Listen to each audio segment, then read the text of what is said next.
جيكس وتستمر تغطية جيم انفورمر لرزدنت ايفل 8. من شوي نزلوا فيديو عنوانه الموازنة بين الأكشن والرعب في رزدنت ايفل 8. أنا طبعا ما شفت الفيديو لكن جهزته، بدنا نشوفه نعلق عليه ونشوف عمو أليكس، اسمه المعلق في قناة جيم انفورمر أليكس، ونشوف عمو أليكس شو بده يحكي وشو رأيه بالموضوع. خلينا نوقف هالموسيقى الجميلة حقت رزدنت ايفل 8 اللي أنا انهوست فيها وتقريبا 24 ساعة بسمعها. لما أخذت قيلولة من شوي كنت حاطتها بالغرفة. الموسيقى مش طبيعية، مش طبيعية، فيها ميكس بين رزدنت ايفل 4 و1 وكود فيرونيكا، هيك حسيت. المهم سرحت بالعادة، طششت. هي الفيديو جاهز. هي Resident Evil Village How Capcom is balancing action and horror.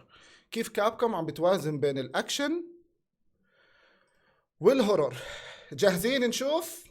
Let's go. During the first years of the Resident Evil series, the franchise was focused on a singular purpose: scare the living daylights out of anyone who dared to enter its claustrophobic spaces, ratcheting up the tension in ways we had never seen before. But then بقول لك في السنوات الأولى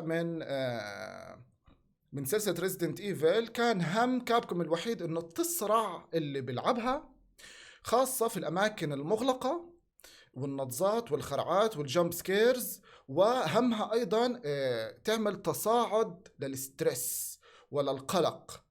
أعتقد نجحت في هذا الموضوع في السنوات الأولى من ريزيدنت ايفل. Then the series shifted. According to Game Informer's own Blake Hester, Resident Evil 4 introduced action set pieces that were incredible, yet set the series off on another direction. بقول لك بعد هيك في الجزء الرابع أخذت السلسلة لمنحى أكشن أكتر، لكن نجحت في هذا الموضوع بالنسبة للرابع. Resident Evil 5 and 6 suffered from an identity crisis and left fans wondering what would come next for the beloved horror series. بقول لك بعد هيك Resident Evil 5 و 6 عانت من بعض المشاكل في هويتها، يعني صار في ضياع بهوية Resident Evil في الجزء الخامس والسادس. أنا بوافق الرأي على فكرة، أنا بوافق الرأي. أنا الخامس والسادس حبيتهم كتير، لعبتهم، تسليت فيهم، استمتعت فيهم، لكن اللي حكاه أليكس بيقدر يلخص اللي أنا حسيت فيه مزبوط. في كانت شوية معاناة في هوية الخامس والسادس، صحيح، من بعد الرابع. يب. Resident Evil 7 was the answer. وبقول لك بعديها إنه صار في قلق عند الفانز إنه بعد السادس إيش رح يصير في السلسلة، يعني في ضياع بالموضوع، فإيش رح يصير. And it brought the franchise back. ويت، أعتقد حكي إشي أنا ما انتبهت له. Answer. And it brought the Oh my god. عيد أليكس. fans wondering what would come next for the beloved horror series. Resident Evil 7 was the answer, and it brought the franchise back to what fans of the classic games pined for: good old-fashioned say a prayer and hope for a quick death level of horror. بقول لك إنه الجواب كان لسؤال واستفسار الفانز هو كان في Resident Evil 7 اللي كانوا بيتأملوا في الفانز إنه يرجعنا لأيام زمان، لأيام الرعب القديم، بما معناه يعني. Now Resident Evil Village is just around the corner, and fans are left to wonder how Capcom will handle balancing the horror hardcore fans hope for with a palatable action experience that appeals to wimps of the world like yours truly. اوكي. وبقول لك برضه الفانز عندهم هذا التساؤل انه كيف رح توازن كابكوم بين الرعب والاكشن في Resident Evil 8. Strap in folks, because we asked Capcom exactly that. بقول لك احنا سألنا كابكوم بالضبط هذا السؤال. In our talks with the development team, it became clear early on that they're attempting to give Resident Evil Village a different feel from Biohazard.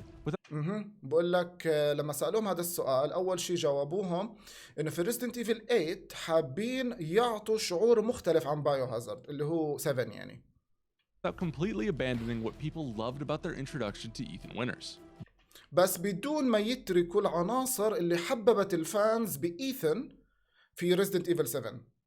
During our cover story interview, Tsuyoshi Kanda, the game's producer, said the objective of Resident Evil 7 was going back to the root of horror and trying. بقول لك زي ما حكى كاندا منتج السلسلة إنه الهدف كان من 7 الرجوع إلى جذور الرعب، وهذا الشيء حكوه كتير أيام ترويج ل7 ونجحوا بالموضوع. على فكرة في أشياء في 7 عبارة عن صرع صريع يخرب بيته. جاك بكفي خبطة جاك وتحطيمه للجدار لهلا بتذكر صوتي انه راح لما صرخت. anyway كمل أليكس. Trying to make a title that has a lot of confined space with a lot more depth. بقول لك برضه الهدف كان انه نعمل مساحات ضيقة في اللعبة بس بعمق أكتر في 7. يعني هو بيحكي عن 7 حاليا. The objective of that was to make it as immersive as possible. لحتى اللاعب يغرق أكتر في اللعبة. But it's always an objective for us to want to reach a larger audience and make a title that is entertaining for everyone. So when we looked at the aspects of horror, one of the lessons we took away is that it isn't something that is black and white. معك حق صح. بقول لك إنه بالآخر اكتشفنا إنه عناصر الرعب بشكل عام مش أبيض وأسود، يعني مش واضحة المعالم وتتعرض دائما للتغيير. خلينا نقول على هوا جو اللعبة. فهذا الشيء اللي دخلوه في رزدنت ايفل 8. It's always going to be some variation or modification and figuring out, okay, this worked for 7, but rather than replicating it, let's find a variation that works for a wider audience. بقول لك هذا التغيير انه بدل ما نكرر نفس الشيء اللي عملناه في 7، لا خلينا نعمل اشي اجدد. بس زي ما حكى قبل انه بدنا نحافظ على العناصر اللي كانت ناجحة، خلينا نقول في 7، بدنا نحافظ على هذه العناصر بس نعمل عليها شوية تطوير وتغيير في 8. And how is the team at Capcom managing this? As you've seen from the last few weeks, the developers are adding an updated upgrade system, more active enemies and the liking, and an additional verticality to the play space to keep the gameplay feeling fresh. But with عم بيعيدوا هذا الموضوع تاني مرة، بس كنا كابكوم مركز عليه. بقول لك انه من ضمن الشغلات اللي ضافوها اللي هي عملية تطوير وتحديث الأسلحة وقدرات ايثن، التنويع في الأعداء، عملية بضلهم بيحكوها عملية شو بسموها الميكانيزم الطولي في اللعبة. قصدهم بالميكانيزم الطولي يعني عملية الأكشن اللي بتصير بشكل طولي، إنه دائما حدا يجيك بالطول، يعني مش كله ستريت لاين أو بيجوك بالعرض. هو عم بحكيها بالإنجليزي، عم بحاول أوضحها بالعربي. المهم يعني أحكي لكم إيش اللي وحوش رح يقعوا علينا من فوق. هيك معناها رح يقعوا علينا من فوق، هيك رح يشتوا علينا. and an additional verticality to the play space. Verticality, gameplay يعني fresh. بالطول. But with a new emphasis on more actiony elements, there's always the temptation to go overboard with the scares in order to compensate. But بقول لك طالما في عناصر كتير أكشن فبالتالي رح يكون في عناصر كتير رعب من باب التعويض، يعني compensation، من باب التعويض للعناصر الأكشن رح يكون في عناصر كتير رعب. how does the team strike a balance? بس كيف الفريق بده يوازن بين هدول الشغلتين؟ On the topic of making a game too scary, the developers said, yes, we are always worried about that. We're always conscious of it, especially because as you're developing the game, you actually become numb to it. It's very hard for us to figure out what's the right level because we're so close to the project. And بقول لك انه يعني اصعب شيء بواجهه فريق التطوير اللي هي عمليه الموازنه بين الاكشن والرعب. ليش؟ لانه بقول لك احنا كل يوم بنشتغل على اللعبه، فبالتالي بصير في عنا خمول اتجاه عناصر الرعب اللي اوريدي احنا حاطينها، وهذا اشي بديهي. هلا انت لما مثلا تلعب لعبه رعب كل يوم كل يوم كل يوم بتبطل تخاف، لانه خلص بتكون عارف شو راح يصير وعارف الاحداث، فبتبطل تخاف. فهذا اللي خايف منه كان فريق التطوير، انه مش عارف يلاقي التوازن، لانه كل يوم بيشتغل عليها فمش عم بخاف او عم بقل الخوف، لانه كل يوم عم بيشتغل عليها. working on it on a daily basis. We have to take a step back and make a judgment call of, is this too scary? We do a lot of trial and error with other Capcom staff to make sure we're not pushing the envelope too much. بقول لك عشان ما نزيد الموضوع عن حده، دائما كنا نفرج اللعبة لعناصر او لناس بيشتغلوا في كابكوم ما شافوا اللعبة قبل هيك، ونشوف ردة فعلهم. يعني ناس فريش جداد ما بيعرفوش ايش عن اللعبة، مثلا بيخلوهم يشوفوا شغلات معينة من اللعبة، اذا شافوا ردة الفعل مناسبة او بالشكل اللي بدهم اياه بيكملوا شغلهم.